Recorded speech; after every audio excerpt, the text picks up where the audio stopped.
So the first thing we're gonna do is a pumpkin book. It's gonna be a jack-o'-lantern book because it's fall, because I say so. No, it actually is fall now. I'm just not filming it in fall. I'm filming this it's actually September 1st today. So it's a little early for fall. Here are my orange books. They are orange. I'm gonna kind of arrange them a little bit so that the biggies are closer to the bottom and the littles are close to the top. Technically, I should put the biggies in the middle. Can you see it? Here are my books. So the first thing I'm gonna do is make triangles. I'm going to cut them out of construction paper, which I did. I'm not going to, I did this. And I'm going to stick some double-sided tape on the back. And I'm going to stick it on my book. So I'm gonna do that twice, so he has some eyes. And I'm gonna try and remember what did I make an isosceles triangle? Did I not make an isosceles? Okay. And try and make them level. Even though on a real carved pumpkin, these would never be level. So he has eyes. Good job. Okay. Now I'm going to make him a mouth. I'm gonna use construction paper, and currently you're sitting on the construction paper, so hold on just a minute. Ooh, yeah, filming. I'm good at it. I'm so good at it. So take some paper and draw a mouth like you would on jack-o'-lantern. This is the worst angle to film myself at. I'm good. Okay. So I'm going to draw a mouth. It's not a great mouth. And I'm going to give him teeth as I cut it out.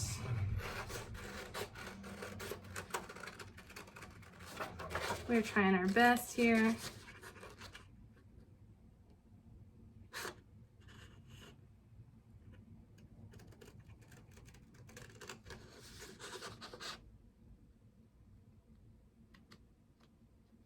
I can't remember how to do teeth on a jack-o'-lantern. Please send help. Okay. Oh, we're doing this backwards. This is weird. Okay, we're there now mentally. I've arrived at my location.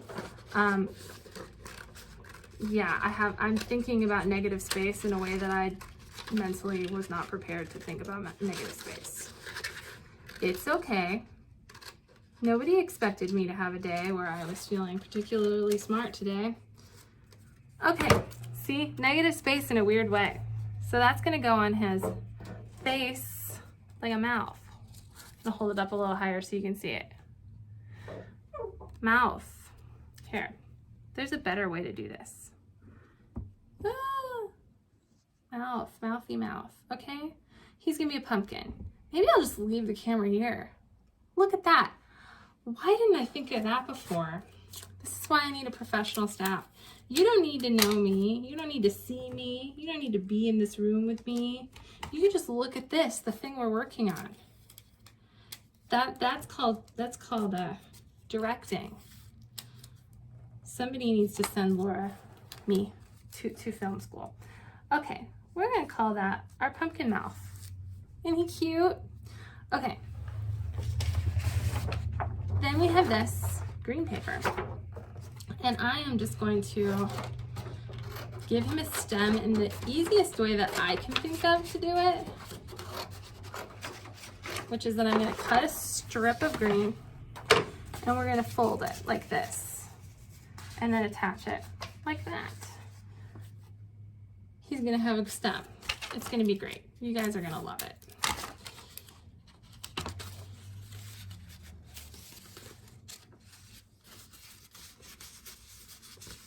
So I'm putting double-sided tape to hold it like this. You could also use glue at this stage, but I'm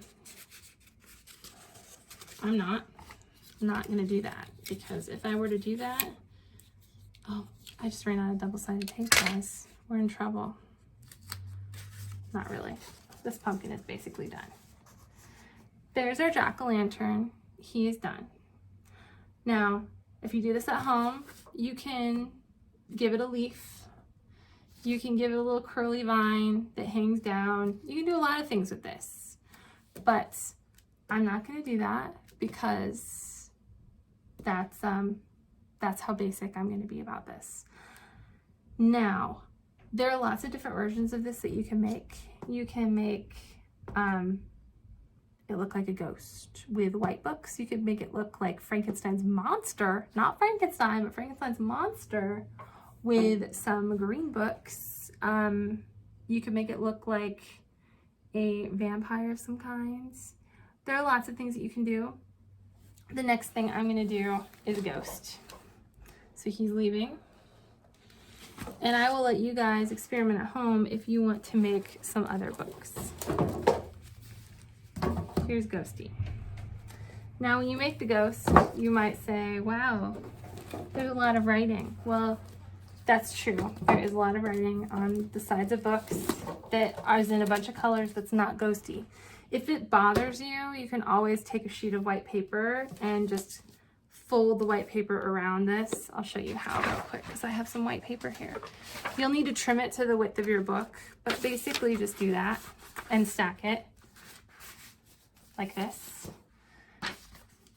And it will give you the effect that your stack is white. We're not going to do that here because it's a lot of copy paper to use for no reason.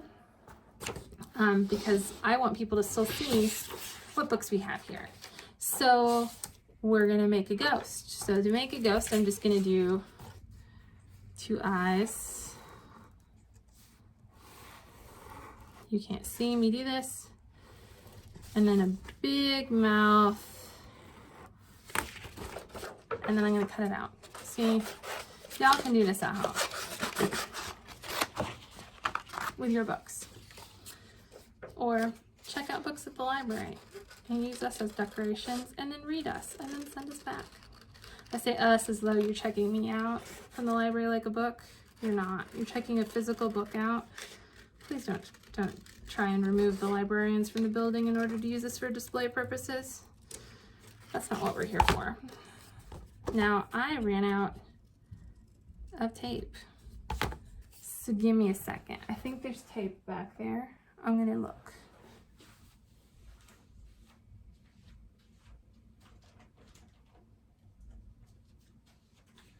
There was tape. It's packing tape, but it's what we have, so it's what we're gonna use. So with packing tape, I'm gonna just fold it. You would do this with Scotch tape if you were to have Scotch tape at your house. Mouth. And now let's do some eyes.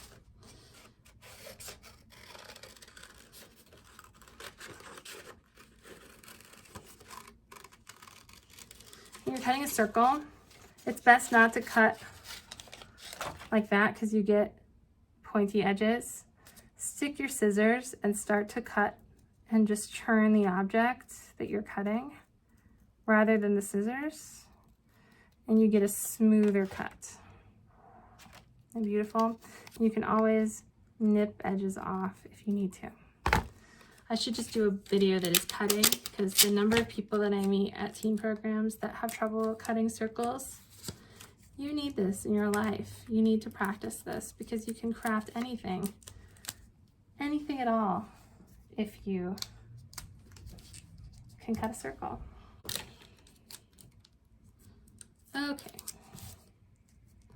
a little bit of eye action there. Okay, we have a spooky ghost book. If you want to make them look more ghostly, take smaller books and stick them on top, and then take some more smaller books and put them on the bottom, and it will make him look like he's this shape instead of this shape. But we don't care. That's fine. So anyway, make some spooky book stacks at your house. Have some fun. Decorate your house for Halloween. Put some little spiderweb things around them. Maybe stick some little tea lights, little LED tea lights around, and enjoy some spooky times at your house or at your school.